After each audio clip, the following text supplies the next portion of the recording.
Yo, party peeps, what is up? It's your boy, the best Gabe in the biz. The final Monday Night Raw before Backlash this Saturday from Lyon, France is officially in the books, and the draft has finally come to an end, and it has left us with some questions, but overall, a lot happened on this show. So, let's gab about it. First off, Judgment Day did not have a good night at all whatsoever.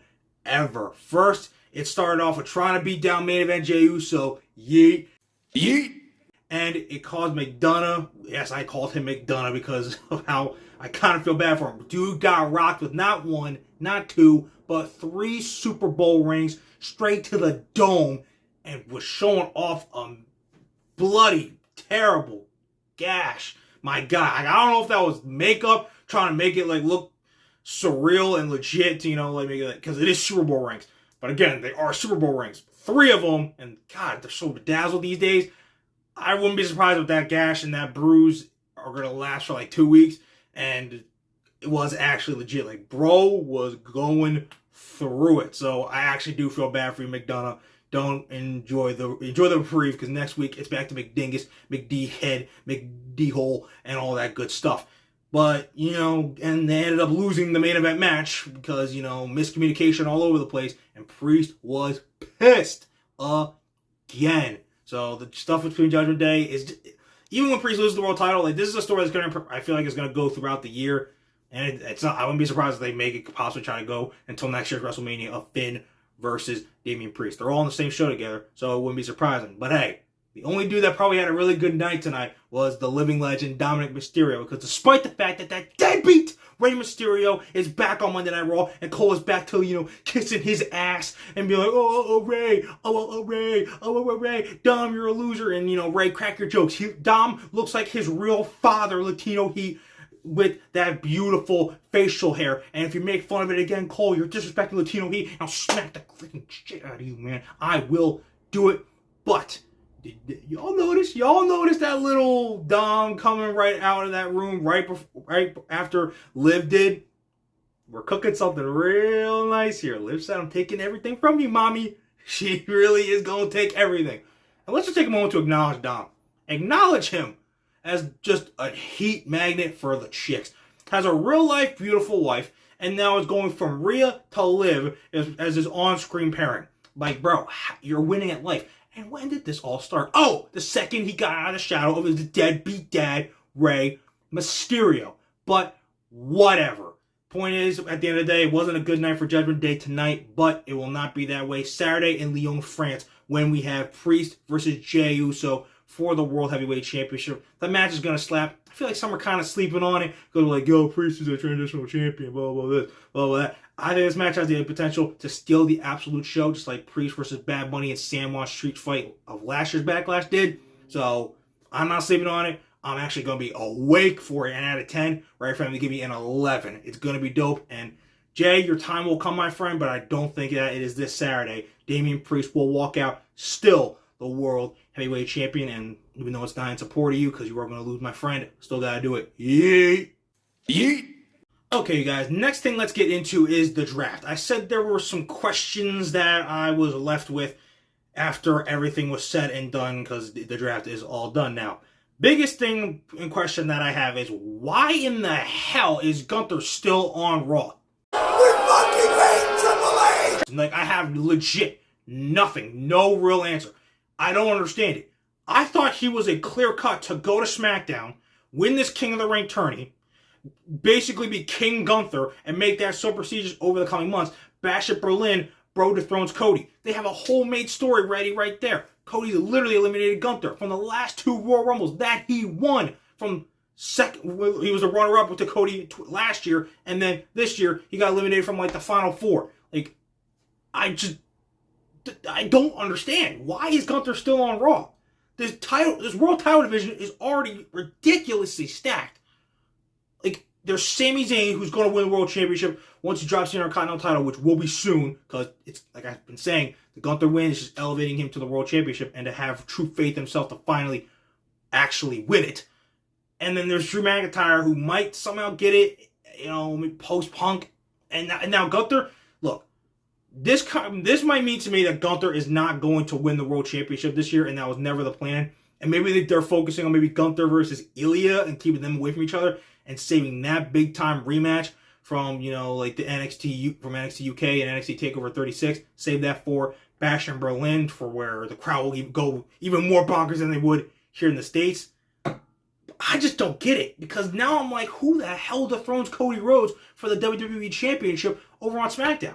Top heel wise, I can't really think of anybody. The best story for him is Cody versus Randy, legacy feud, but I don't think Randy's the one to really dethrone Cody, even if he turns heel. No disrespect to him, but I feel like it should be somebody else. Logan Paul is probably the greatest choice, but he's still holding the U.S. title, and I don't see him losing it anytime soon, unless it's to LA Knight. Yeah. So they would have to get that done. I have way more questions that I have coming out of this draft in terms of literally just focused because of Gunther being on Raw, because I legit do not understand it.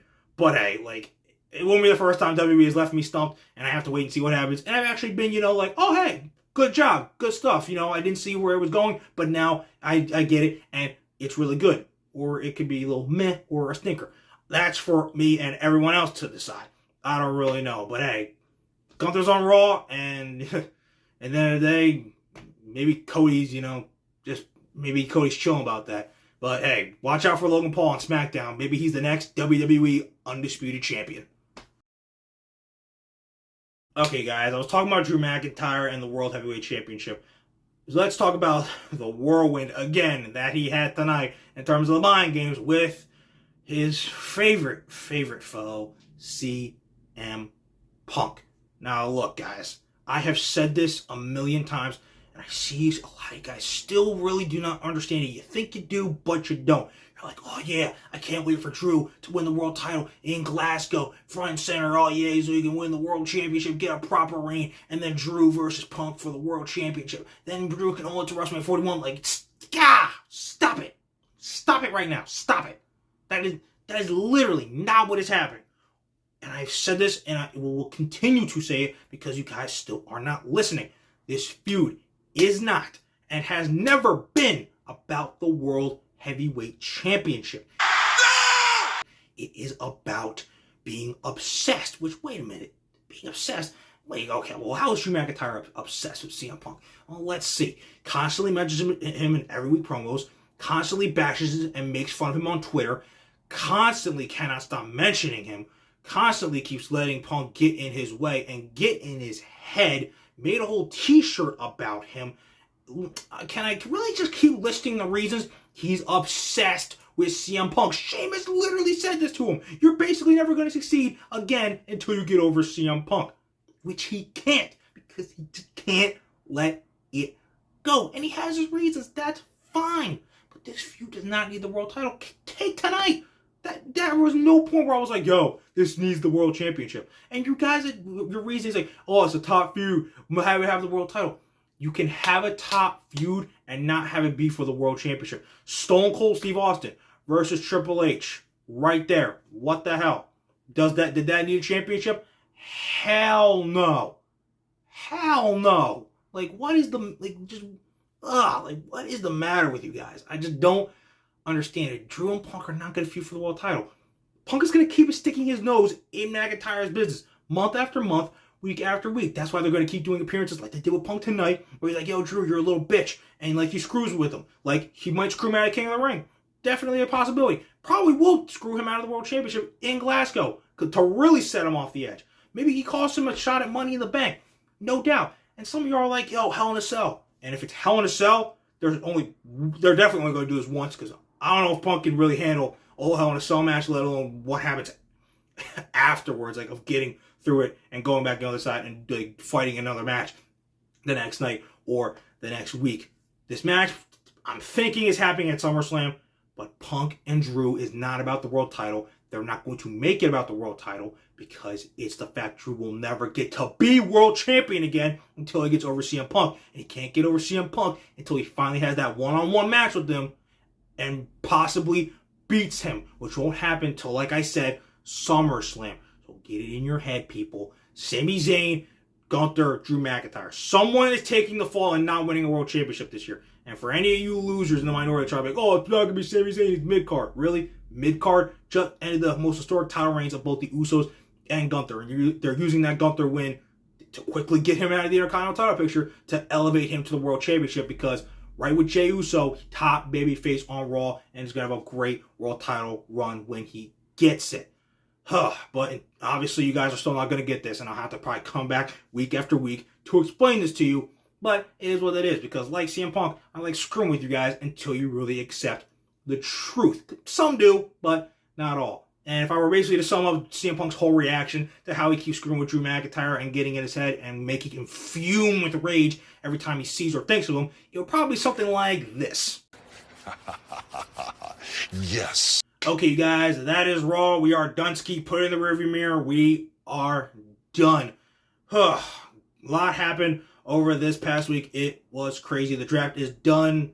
Not a lot changed. Some stuff did, but look, if it ain't broke, don't fix it. That's pretty much the mindset that they got. You know, they tinker with the wheels, but hey, it is what it is. It's still going to be a great year throughout the year for WWE, for AEW, I have no doubt. Speaking of which, Dynamite this Wednesday night. The road to Double or Nothing continues after the Elite laid out Tony Khan, the new Elite, with the scapegoat Jack Perry. How will they react when Kenny Omega, their former Elite stablemate and former best friend, returns to AEW in Winnipeg to address everything that's been going on and, you know, his health and when we could possibly be seeing him in the ring next? And we got Adam Copeland in a TNT title open challenge against either Buddy Matthews or Big Brody King, because he's not going to lose that until Malachi at Double or Nothing. And we'll find out who Swerve's opponent at Double or Nothing will be for the AEW World Championship and who wants to take that next step into whose house? Swerve's house. And then this Friday, SmackDown's the last stop before Leon Francis Backlash. We got the tag titles on the line. Street Profits will take on A-Town Down Under, and Cody Rhodes and AJ Styles will come face to face one last time before their first time ever showdown for the WWE title this Saturday night. Guys, you're not going to want to miss any of these shows going down. You're definitely not going to want to miss what your boy, the best gabber in the biz, has to say afterwards. So keep on liking and keep on subscribing and keep on remembering that when it comes to talking wrestling, who better to gab with than Gabe. Okay, you guys, hope you enjoyed Raw tonight. Hope you enjoyed the draft in some way, shape, or form. But time to move on. Dynamite is this Wednesday, and it's going to be super dope. But so until then, deuces, spuces, and I'll see you guys after Dynamite on Wednesday. Yeah!